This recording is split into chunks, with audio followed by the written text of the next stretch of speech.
Hello students, welcome to my video number 70 and I'm going to start unit 6 of our main course book, and the unit is War and Peace. So all the three chapters will be based on war and peace in some or the other way. So let us begin. Before that, we can see here some activities are given for us to do, and we can see this one.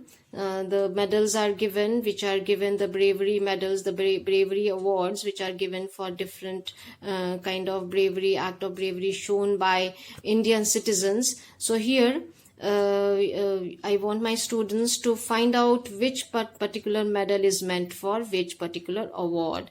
Like you can see the names are given there: Ashok Chakra, Paramveer Chakra, all these different chakra are given here. So you have to find out and write down the names so that you also can identify which particular medal is meant for which particular award. Another thing I want you, this one given here, very interesting thing. Write down the words that come to your mind when you think of war and peace. So I would want my students to think about which different words come into their mind when they think of war and peace, and write down in your copies also. Now the first lesson we see here is a poem, The Charge of the Light Brigade, written by Lord Alfred Tennyson, a very renowned and popular English poet.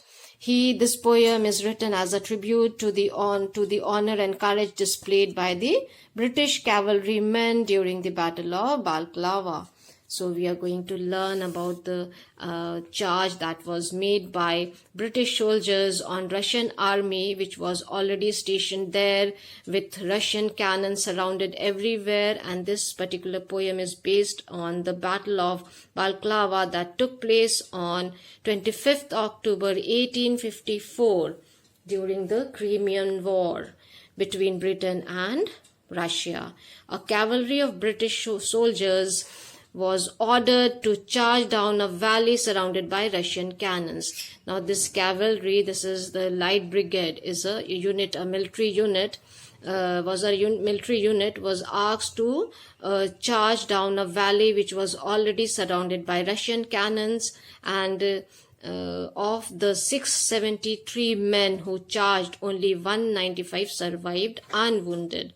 So this is the poem is completely based on the kind of destruction and devastation that is caused by wars. So we are going to learn about the destruction and the ill impact of wars on people, on resources, on a particular country.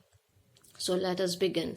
Now, Light Brigade actually means a military unit that is not sufficiently armed, that is not not heavily armed. So this particular brigade, containing 673 soldiers, the cavalrymen, were asked to charge upon a valley which was surrounded by Russian cannons. And this poem is based on the bravery of the soldiers that was showed by them in the battle, and also how they carry on the order given to them with fearlessly and not even questioning back, because they were not sufficiently armed. Even then they followed the order given to them, and they marched to charge upon the Russian army stationed there. So this is an interesting poem. Another thing is that the poet, Lord Alfred Tennyson, he was very much moved because just after this battle, after 6 weeks only, he sat down and wrote down this poem. When he got the news in the newspaper about the destruction caused by this battle, he got very much moved, very much touched, and he thought of writing a poem on this particular event. So what he wrote, let us begin now. Half a league, half a league, half a league onward, all in the valley of death rode the 600. Forward the Light Brigade, charge for the guns, he said. Into the valley of death rode the 600. So this is the first stanza. Looks like the the leader of this light brigade is ordering them to charge ahead and march forward. And this league means it's a unit of measurement which is an old use, and it meant like the measurement it meant for was 4.8 kilometer. So that was the order given by the leader, that all were asked to march into the valley of death. Why it is called a valley of death? Because war, the battlefield are always like uncertain. Any soldier can meet death and may not return. So that's why it is called valley of death. Rode the 600 means the 600 soldiers rode. They marched forward and with their guns into the valley of death. Next, let us see. Forward the light brigade. Was there a man dismayed? Not though the soldier knew someone had blundered. There's not to make reply, there's not to reason why, that there's but to do and die. Into the valley of death rode the 600. So what we see here, this particular stanza is focusing on the strength and bravery of the soldiers, that they know that this particular battle they are entering into a valley of death, and it is like doing or dying, like to do or to die. But even then, they were not asking the reason why they were asked to march into such valley of death, which is already surrounded by Russian cannons. And there's not to make reply, someone had blundered. So this we see here, that the soldiers were not asking any question for the kind of order they were getting, and they were just like whatever order was given to them, they were just going ahead and marching forward. Cannon to the right of them, cannon to the left of them, cannon in front of them volleyed and thundered, stormed at with shot and shell. Boldly they rode and well.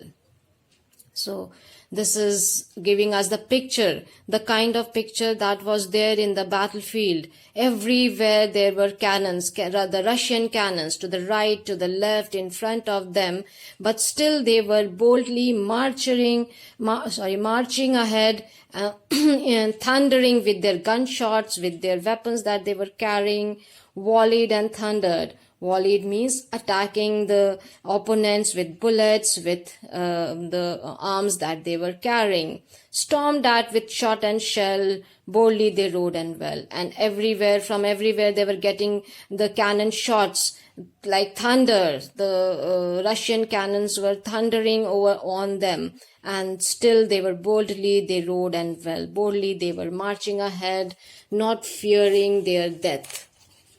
Next we have here that same stanza continues.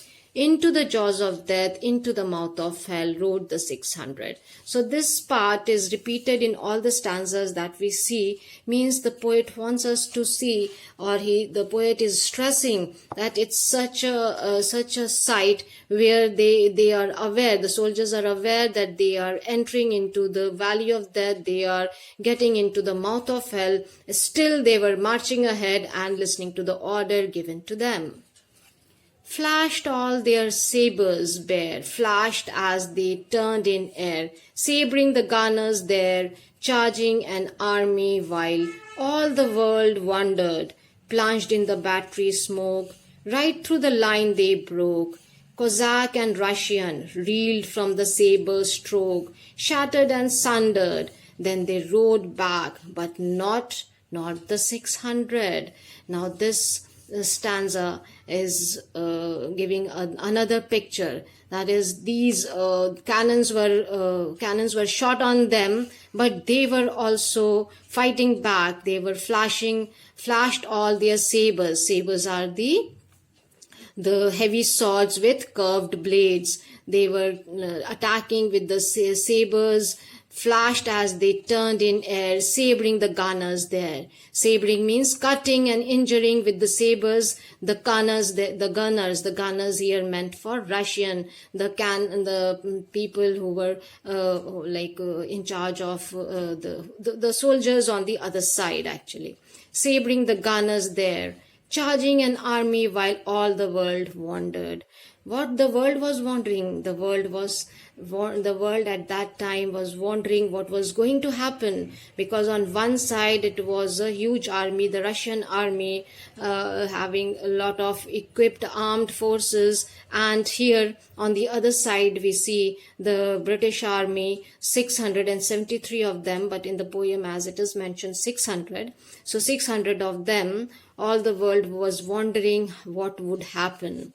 Plunged in the battery smoke. Plunged means forced into something. They were all forced into the battery smoke. That is the smoke coming out from the cannons, the gunshots that were being fired on them. Right through the line they broke. Cossack and Russian. Cossack are the members of an originally semi-nomadic population of Eastern Europe. And and particularly here it is meant for the soldiers that belong to that particular population, the semi-nomadic population of Eastern Europe. And they were also there among the soldiers in the Russian army. So Cossack and Russian. Cossack, the semi-nomadic population of Eastern Europe, they were part of the military the military of Russia. And the Russian soldiers reeled from the saber stroke, shattered and sundered. Then they rode back, but not the 600. So many of the soldiers lost their life. This was devastating. This was not to be believed on. So many of the soldiers lost their lives, and they returned, but not the 600. The poet is stressing that such war is such devastating that so many lives are lost there. Now let us see the next stanza here. Cannon to right of them, cannon to left of them, cannon behind them, volleyed and thundered, stormed at with shot and shell, while horse and hero fell. They that had fought so well came through the jaws of death, back from the mouth of hell, and all that was left of 600. Now still the war continued, still the cannons were fired on them, and some of them who fought bravely, who were able to come out of the jaws of death, they were the survivors, the one who could survive, and they returned back. When can their glory fade? Oh, the wild charge they made. All the world wondered. Honor the charge they made. Honor the Light Brigade, noble 600. So here the last stanza is paying a tribute to those soldiers, that their glory cannot fade. Whose glory here? There means the soldiers, the cavalrymen who fought bravely there. Their glory will not fade. Oh, the world, oh, the wild charge they made. Wild charge because they were not heavily equipped with arms. Still they were brave at heart, and they moved ahead, listened to the order given to them by the leader, and they made the charge. All the world wondered that such bravery, the world was also moved by their bravery. Honor the charge they made. So the poet is insisting that these kind of soldiers, they should be honored, they should be respected for the kind of charge they made. Honor the Light Brigade, noble 600. So the poem ends here,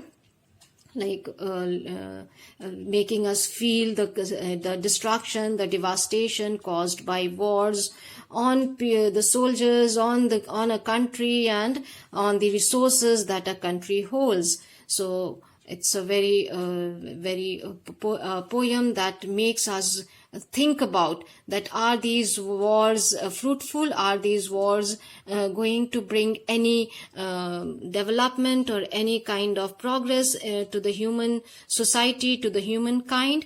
And we need to bother and we need to take care that no such thing happens in the world and there is peace all over. So I end my video here. We'll continue with the next discussions, the rhyme scheme and the poetic devices used here. All we will discuss in my next video. Till then, everybody take care and God bless you all.